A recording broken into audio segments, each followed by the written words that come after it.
자산운용자의 삶과 증시각도기의 삶. 요즘 하루 24시간도 부족한데요. 흑삼전탕 먹은 날과 안 먹은 날은 방송에서도 티가 납니다. 잃지 않는 건강 흑삼전탕. 자, 오늘도 한 포 마시고 시작하겠습니다. 독일마을 분들도 이제 흑삼전탕으로 설계하세요.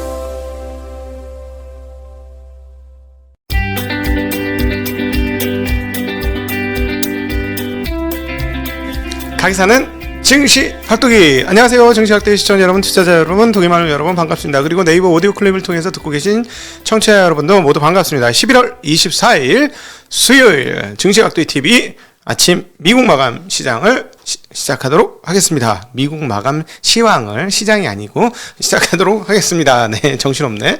자, 분위기가 좀 달라졌어요. 파월이 임명되고 나서 뭔가 분위기가, 시장 분위기가 달라졌어요. 이 포인트를 읽어야 되죠. 우리 이제 투자자들은 도대체 시장이 무슨 생각을 하고 있는지를 파악을 해서 거기에 따라서 대처를 하는 것이 상당히 중요하죠. 시장에 휩쓸려 가는 게 아니고 시장을 잘 봐야 됩니다. 그리고 내가 시장을 잘 보고 있는지도 또 봐야 되는 게 투자자들의 입장인데, 분위기가 약간 바뀌었습니다. 어떻게 분위기가 바뀌었나요? 네, 파월이 임명되고 나서 분위기가 매파적으로 좀 바뀌었어요. 와, 이게 무슨 말이야?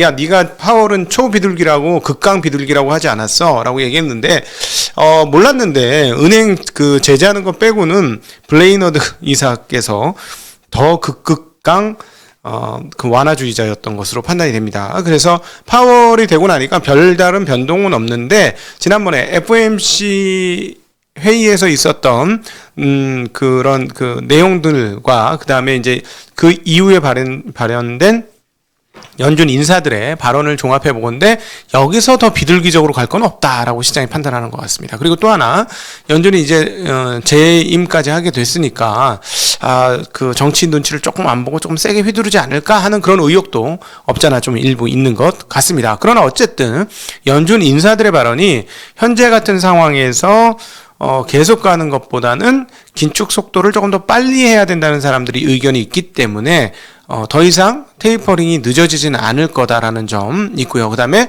인플레 요소들이 계속 있다라는 점도 있습니다. 이래서 그런지 금리가 올랐습니다. 미국 금리 상승폭이 조금 크게 나타났어요. 왜냐하면 지금 이번에 1.5가 깨지는 상황에서 다이렉트로 지금 1.6대 중반, 이제는 중후반을 향해서까지 가고 있는 상황이라서 좀 빠르게 많이 올랐는데요. 미국 10년물 국채금리 보면서 설명드리면 좋을 것 같습니다. 1년치 흐름을 보고 말씀드렸으면 좋겠는데, 자, 이게 최근 흐름이고요. 계속해서 올라오고 있는, 자, 1년치 흐름 보도록 하죠. 자, 보세요. 자, 이렇게 보면 이제 한국 분들은 잘 이해가 안 되니까 캔들 차트로 한번 보죠. 자, 1년치 보시면 지금이 이제 10월 달 수준까지 온 거고요. 그다음에 이게 어떻게 하면 줄이지? 화면을? 네. 화면을 어떻게 하면 줄일까요? 이게 이제 10월 달이거든요. 10월 달 고점 부분까지 갔고, 죄송합니다. 네.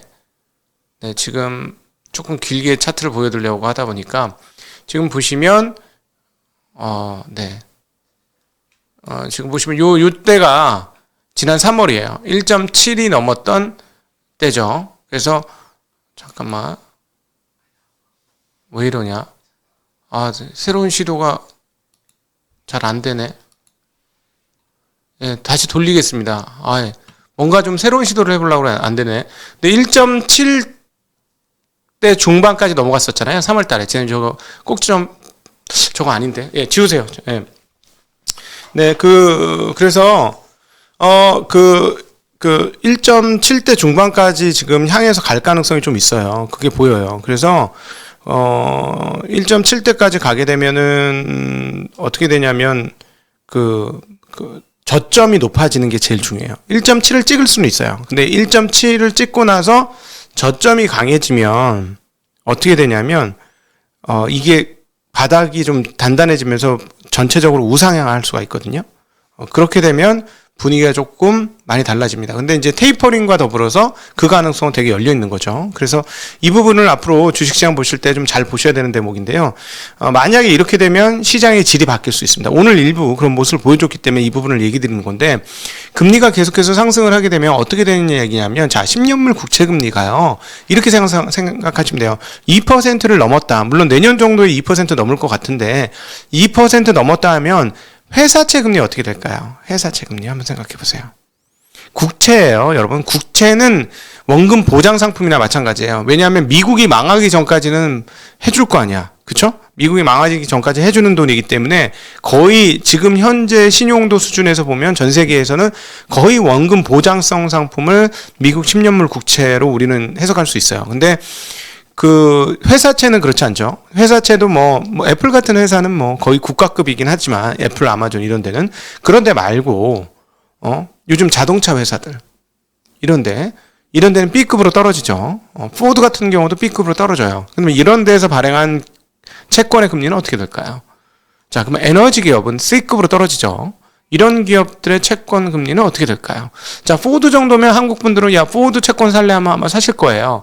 자, 아무래도 10년짜리 포드 국채라고 한다면 미국 국채가 한 2% 정도 되면 4, 5%가 나올 거예요. 자, 그러면 4, 5% 정도가 나오면 그거 사실 분이 있을까요? 없을까요? 더 높을 가능성이 있는데, 어쨌든 약 한 4, 5% 정도라고 보고 하면 사실 분이 있을까요? 없을까요?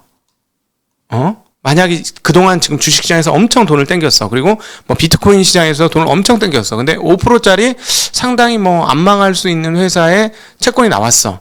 근데 그 뭐 10년물은 투자 못 하겠지만 포드 같은 회사 한 1년물 나왔어. 할까요? 할 수 있죠. 자, 그러면 트렌드가 바뀐다는 겁니다. 이거 되게 중요한 얘기예요. 트렌드가 바뀌어요. 그래서 금리를 우리가 그렇게 자세히 잘 보는 겁니다. 그리고 금리가 그 기준금리를 인상하는 그런 흐름들이 나온지 여부도 굉장히 중요하게 보는 거죠. 예. 금리는 뭐다? 게임의 룰이다 라고 계속 말씀드리죠. 제가 이제 강의에서도 초반에 금리와 달러 이런 게 굉장히 중요하다 라고 말씀드리는데, 게임의 룰이에요. 룰이 바뀐다는 것이죠. 그래서, 근데 이제 오늘 이거 오른 걸로 이제 아직 호들갑 떨기에는 멀었어요. 호들갑을 떨을 수는 없는데, 그러나 잘 관심을 가져야 되는 대목은 뭐냐면, 지금 앞서 모두의 인사 발언할 때 말씀드렸습니다만, 추수감사절 연휴잖아요. 추수감사절 연휴이고, 추수감사절이 굉장히 중요한 때다. 그러면 어떻게 한다? 일부 사람들은 벌써 휴가 갔죠. 월가 있는 사람들 외에는 휴가 갔을 가능성이 있어요. 그리고 또 월가 일부는 이미 장사 다 끝낸 사람들은 갈 수 있죠. 그쵸? 그러면 거래가 줄어들죠. 예, 거래가 줄어들었기 때문에 지금 매수세를 다 못 받아낸 겁니다. 그러니까 매도세죠. 채권 매도세. 채권을 매도해야 금리가 올라가니까. 자, 채권 가격은 어떻다? 예, 금리와 반대 방향으로 움직인다. 자, 채권 가격이 떨어지면 금리는 올라간다. 금리가 올라갔으니까 채권 가격이 떨어졌다. 다시 한번 설명드리면서, 채권 매도세를 지금 받아내는 세력이 덜했다. 왜? 지금 놀 때니까. 그러니까 연휴가 오는 거니까. 그래서 그러는 거라서 추수감사절이 끝나고 나서 정말로 금리가 어떻게 될지 잘 보셔야 될 것 같아요. 그래서 정말로 1.7을 넘기는 쉽진 않을 것 같긴 한데, 1.7을 넘어서게 되면은 오늘 나타난 현상들이 좀 나타날 것이다. 어떤 현상? 주식시장에서 보시면 기술주들이 떨어졌습니다. 그나마 막판에는 조금 올리긴 했습니다. 나스닥 지수가 0.5% 떨어졌거든요.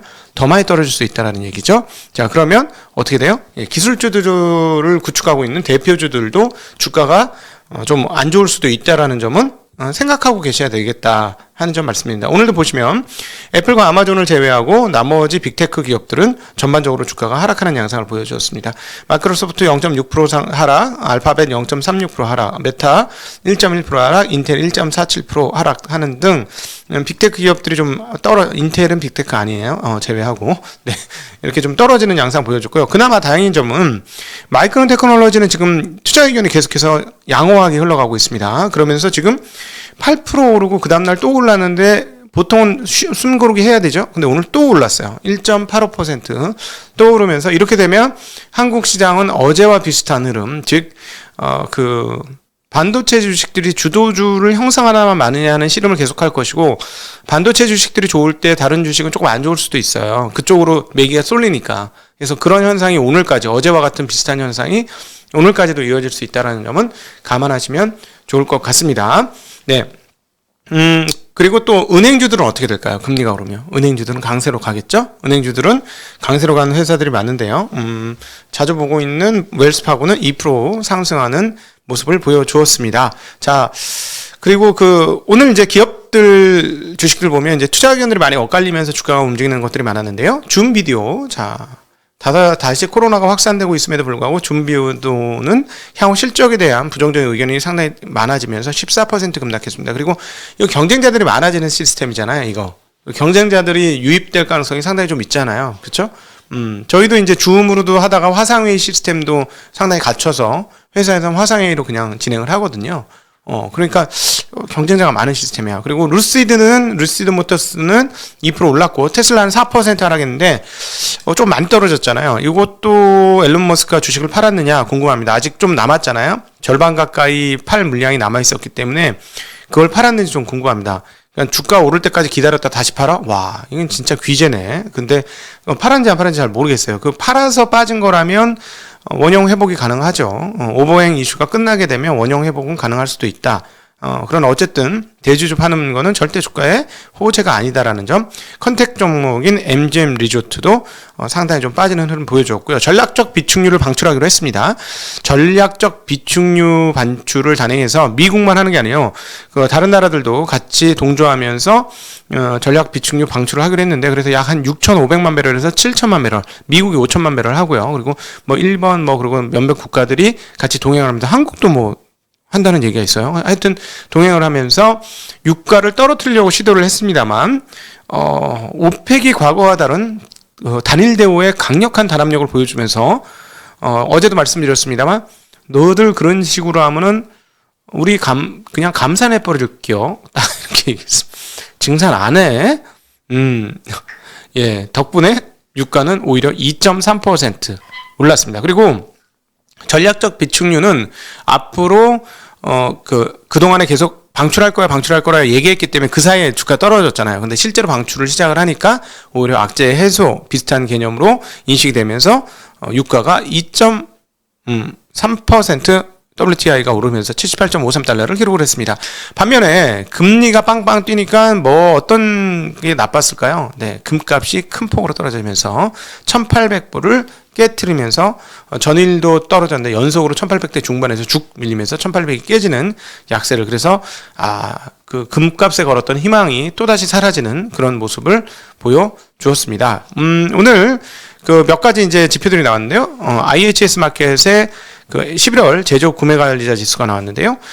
예비치가 나왔는데 59.1로 전월 확정치보다 조금 떨어지면서 나왔습니다. 예상보다는 소폭 59.0이었으니까 조금 올랐고요. 11월 서비스 PMI 예비치는 57.0으로 전월 58.2에 비해서는 조금 떨어지는 흐름 보여주었고요. 리치먼드 연방준비은행의 11월 제조업 지수가 11로 전월의 12보다 소폭 떨어진 흐름들을 보여줬고, 전문가 예상치는 17이었습니다. 그리고 지금 재미난 흐름들 중에 하나는 미국의 노동 참여율이 얼마냐 하는 건데요. 노동 참여율이 61.6%입니다. 지금 팬데믹 발생 전보다 1.7%포인트가 낮아요. 그러니까 아직까지 고용이 연준이 생각하는 수준의 완전 고용까지는 아직은 공간이 더 남았다. 그러니까 이 고용 수치가 도달하기 전까지 연준은 기준금리를 인상하는데 상당한 인내를 할 가능성이 높다. 게다가 이제 부의장 의장 모두 그런 의견을 가진 분들로 이제 채워져 있잖아요. 그래서 그럴 가능성이 높은데, 여하튼 제가 보기에는 노동 참여율이 팬데믹 이전 수준을 회복하게 되면 그때는 조금 미국 연준에서 편하게 금리를 올릴 가능성이 있습니다. 현재 같은 인플레이션이라면. 그리고 인플레이션이 여기보다 더 올라간다면 노동 참여율이 다 못 올라가더라도 미국 연준은 금리를 올릴 수도 있을 것이다라는 점, 그 점도 충분히 상식적으로 예상해 볼 수 있을 것 같고요. 그런 측면에서 또 하나 재미난 뉴스가 하나 있어요. 미국 죄송해요. 하도 이 FRB 얘기하다. 이 미국의 연방정부가 계약직 근로 노동자들과 맺은 시간당 최저임금을 15달러로 상향 조정했다는 뉴스가 나오고 있습니다. 그리고 이거를 2022년 1월 30일 이후부터 시행을 하겠다고 합니다. 그래서 이렇게 된다면 주변에도 좀 영향을 미치겠죠. 공무원 임금이 오르면 다른 사람 임금도 같이 조금 오를 수 있어요. 이게 얼마냐면 32만 근로자한테 적용이 된다고 합니다.